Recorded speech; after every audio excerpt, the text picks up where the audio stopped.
Hello students, आज के इस वीडियो के अंदर हम पढ़ने जा रहे हैं एक्सचेंज ऑफ गैसेस के बारे में। एक्सचेंज ऑफ गैसेस जब भी होता है हमारे लंग्स के अंदर यानी कि एल्वेलाई और ब्लड के बीच में, तो वो कौन से मैकेनिज्म से होता है? वो होता है occur by simple diffusion. Simple diffusion से होता है। अब जो सिंपल डिफ्यूजन होती है उसका जो रेट ऑफ सिंपल डिफ्यूजन है उसको कौन कौन से फैक्टर हैं जो अफेक्ट करते हैं। तो कौन कौन से फैक्टर हैं? वो 3 तरह के फैक्टर बेटा वहां पे partial pressure of gases, oxygen और कार्बन डाइऑक्साइड जो है उसका जो पार्शियल प्रेशर है वो कितना है, ठीक है। दूसरा है सॉल्युबिलिटी ऑफ गैसेस और तीसरा है thickness of the diffusion membrane. जहां पे गैसेस का डिफ्यूजन होना है तो वहां पे जो मेम्ब्रेन को गैसेस क्या करती हैं, क्रॉस करती हैं, जिसके क्रॉस जिस मेम्ब्रेन के क्रॉस डिफ्यूजन होती है तो उस मेम्ब्रेन को बोलते हैं डिफ्यूजन मेम्ब्रेन, ठीक है। तो एक एक करके हम इनकी स्टडी करेंगे। तो सबसे पहले हम बात करते हैं पार्शियल प्रेशर्स की। तो यहाँ पे हमने गैस लिखी है ऑक्सीजन गैस और carbon dioxide gas. Atmospheric air जो होती है उसके अंदर ऑक्सीजन का पार्शियल प्रेशर होता है 159 mmHg और कार्बन डाइऑक्साइड का प्रेशर होता है 0.3 mmHg। तो एल्वियोलर एयर के अंदर ऑक्सीजन का प्रेशर होता है 104। तो एटमॉस्फेरिक एयर के अंदर जो ऑक्सीजन है उसका प्रेशर ज्यादा है और एल्वियोलर एयर के अंदर ऑक्सीजन का पार्शियल प्रेशर कम है। तो ऑक्सीजन जो है वो एटमॉस्फेरिक एयर से एल्वियोलर एयर में जाएगी। और एल्वियोलर एयर से जो गैसेस का एक्सचेंज होता है वो कहाँ पे होता है? एल्वियोलर एयर में गैसेस का जो एक्सचेंज होता है वो होता है डीऑक्सीजनेटेड ब्लड के साथ। वो डीऑक्सीजनेटेड ब्लड के साथ होता है। अब डीऑक्सीजनेटेड ब्लड के अंदर जो ऑक्सीजन का प्रेशर होता है 40 और यहाँ पे एल्वियोलर एयर में है प्रेशर 104। तो इसलिए एल्वियोलर एयर की जो ऑक्सीजन है वो चली जाती है डीऑक्सीजनेटेड ब्लड में और डीऑक्सीजनेटेड ब्लड जो है वो हो जाता है ऑक्सीजनेट और उसके अंदर ऑक्सीजन का प्रेशर अब कितना हो जाएगा? 95 हो जाएगा। और आगे चल के यही ब्लड जब टिश्यू में पहुंचेगा तो टिश्यू के अंदर ऑक्सीजन का पार्शियल प्रेशर होता है 40, ओके। इसीलिए ऑक्सीजनेटेड ब्लड से जो ऑक्सीजन है वो लिबरेट होती है और कहाँ चली जाती है? टिश्यू में चली जाती है, क्लियर। और इसके अपोजिट टिश्यू के अंदर partial pressure of carbon dioxide होता है 45 और ऑक्सीजनेटेड ब्लड में होता है 40। इसलिए टिश्यू की कार्बन डाइऑक्साइड चली जाती है ऑक्सीजनेटेड ब्लड में और ऑक्सीजनेटेड ब्लड जो है वो क्या हो जाता है? डीऑक्सीजनेटेड। और जो डीऑक्सीजनेटेड ब्लड है उसके अंदर प्रेशर कितना हो जाएगा कार्बन डाइऑक्साइड का? 45। एल्वियोलर एयर के अंदर जो कार्बन डाइऑक्साइड का पार्शियल प्रेशर है वो होता है 40। तो डीऑक्सीजनेटेड ब्लड से कार्बन डाइऑक्साइड लिबरेट होती है और वो चली जाती है एल्वियोलर एयर में। और एल्वियोलर एयर के अंदर फिर कार्बन डाइऑक्साइड का प्रेशर बढ़ेगा। अब इस एयर को आप बाहर निकालोगे, जब आप इस एल्वियोलर एयर को एक्सेल आउट करते हो तो उसको हम बोलते हैं एक्सेल्ड एयर। तो एक्सेल्ड एयर के अंदर ऑक्सीजन का पार्शियल प्रेशर होता है 116 और कार्बन डाइऑक्साइड का पार्शियल प्रेशर होता है 32। तो ये तो है पार्शियल प्रेशर। ये वैल्यू आपको याद रखनी है, ये आपके एनसीईआरटी बुक में गिवन है। तो आप डिफ्यूजन को कुछ ऐसे देख सकते हो कि एटमॉस्फेरिक एयर है, वहां पे ऑक्सीजन का पार्शियल प्रेशर है 159 mmHg, ओके। एल्वियोलाई के अंदर प्रेशर होता है ऑक्सीजन का पार्शियल प्रेशर 104। तो एल्वियोलर जो एटमॉस्फेरिक एयर है जब वो आप इनहेल करोगे तो उसकी जो ऑक्सीजन गैस है वो कहाँ आ जाएगी? वो एल्वियोलर एयर में मिक्स हो जाएगी, क्योंकि ऑक्सीजन का पार्शियल प्रेशर जो है वो एटमॉस्फेरिक एयर में ज्यादा है। आप इस एयर को इनहेल करोगे तो आप इसको इनहेल्ड एयर भी बोल सकते हो। तो इनहेल्ड एयर के अंदर ऑक्सीजन का पार्शियल प्रेशर ज्यादा है और एल्वियोलर एयर के अंदर ऑक्सीजन का पार्शियल प्रेशर कम है, ओके। अब एल्वियोलर एयर के अंदर ऑक्सीजन का पार्शियल प्रेशर 104 है और लेकिन जो डीऑक्सीजनेटेड ब्लड यहां से आ रहा है, इस डीऑक्सीजनेटेड ब्लड के अंदर ऑक्सीजन का पार्शियल प्रेशर 40 है। अब देखो एल्वियोलाई के अंदर ऑक्सीजन का पार्शियल प्रेशर 104 है और डीऑक्सीजनेटेड ब्लड के अंदर 40 है। तो ऑब्वियसली हाई प्रेशर से लो प्रेशर जब एयर डिफ्यूज होगी तो भाई एल्वियोलाई से ऑक्सीजन जो है वो ब्लड में आ जाएगी और इस डीऑक्सीजनेटेड ब्लड के अंदर कार्बन डाइऑक्साइड का पार्शियल प्रेशर है 45 और एल्वियोलाई के अंदर जो प्रेशर है कार्बन डाइऑक्साइड का वो है 40। तो जो डीऑक्सीजनेटेड ब्लड है उसकी कार्बन डाइऑक्साइड अपने प्रेशर डिफरेंस की वजह से एल्वियोलाई में चली जाएगी और जो ब्लड है वो क्या हो जाएगा? ऑक्सीजनेट हो जाएगा। अब ऑक्सीजनेटेड ब्लड के अंदर ऑक्सीजन का प्रेशर कितना हो जाएगा? 95 और कार्बन डाइऑक्साइड का प्रेशर कितना हो जाएगा? सिर्फ 40। अब यही ब्लड जब आपका टिश्यू में पहुंचेगा तो टिश्यू में क्या होगा? जो टिश्यू के सेल होते हैं उनके अंदर ऑक्सीजन का प्रेशर होता है 40 और कार्बन डाइऑक्साइड का प्रेशर होता है 45। अब देखो जो ब्लड है उसके अंदर ऑक्सीजन कितनी है? 95। अब ये यहाँ पे प्रेशर ज्यादा है और सेल के अंदर प्रेशर कम है तो ऑक्सीजन ब्लड से निकल के सेल में चली जाएगी।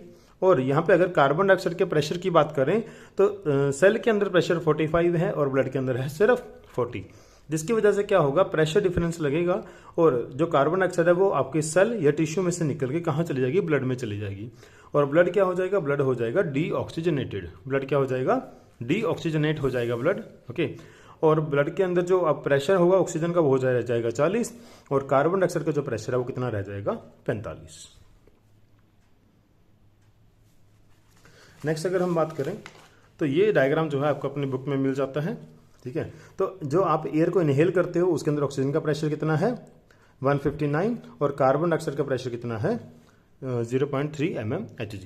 अब आप इस एयर को इनहेल करते हो, जब ये एयर आपके एल्वियोलाई में आएगी तो इसको बोलेंगे एल्वियोलर एयर और उसमें ऑक्सीजन का प्रेशर होगा 104 और कार्बन डाइऑक्साइड का प्रेशर होगा 40। ओके, जिस एयर को आप एक्सहेल करते हो उसको बोलते हैं एक्सहेल्ड एयर, उसके अंदर ऑक्सीजन का प्रेशर होता है 116 और कार्बन डाइऑक्साइड का पार्शियल प्रेशर होता है 32।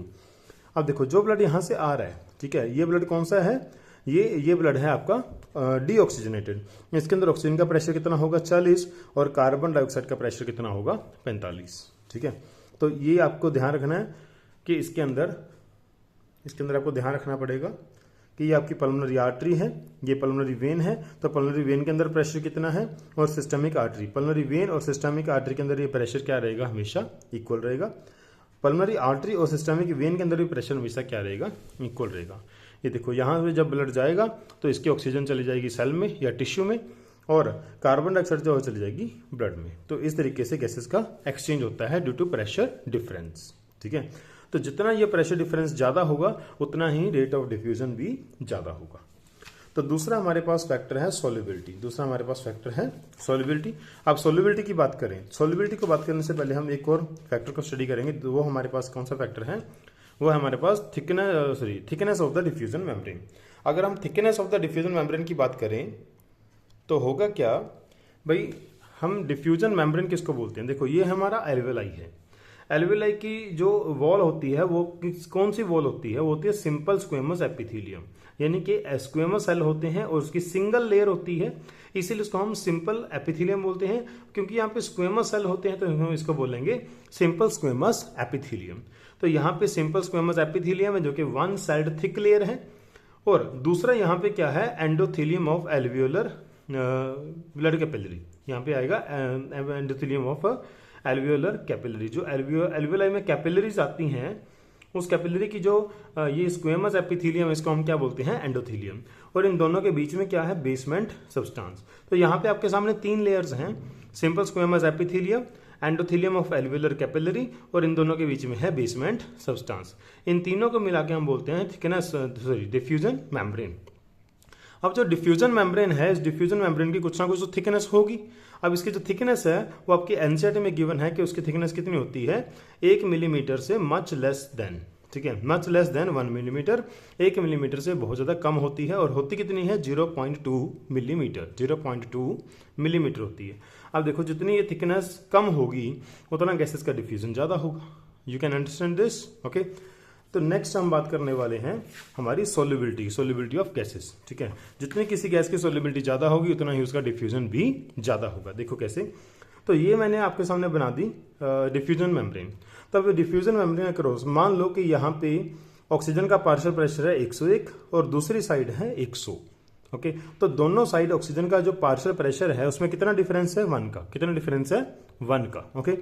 ऐसे ही कार्बन डाइऑक्साइड का जो पार्शियल प्रेशर है वो एक साइड है 101 और दूसरी साइड है 100, ठीक है, 100, ओके।